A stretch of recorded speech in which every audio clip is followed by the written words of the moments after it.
At DSWD nagkaloob ng 60 milyong pisong pondo para sa feeding program ng lungsod ng Davao. Nagbabalik si Peng Alinio ng Radyo ng Bayan Davao para sa detalye. Magandang hapon sa iyo, Peng.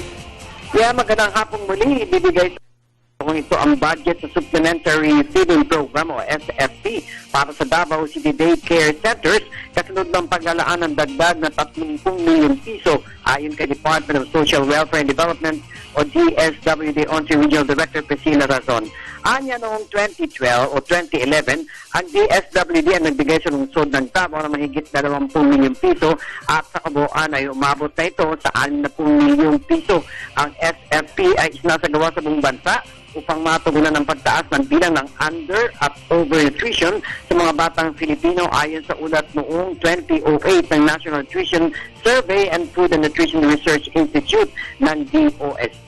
Ang feeding program ay pinamamahalaan ng mga magulang na organisado sa Daycare Service Parents Group sa kanilang komitiba. Ang komitiba ng mga magulang sa food preparation ay nagbibigay ng kusang loob na pagluluto, paghahanda ng pagkain at pamamahala ng feeding sessions.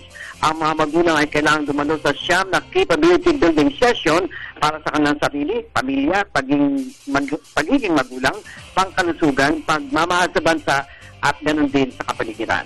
Para sa Telebisyon ng Bayan, Peng Alinio ng Radyo ng Bayan, Davao, nag-uulat.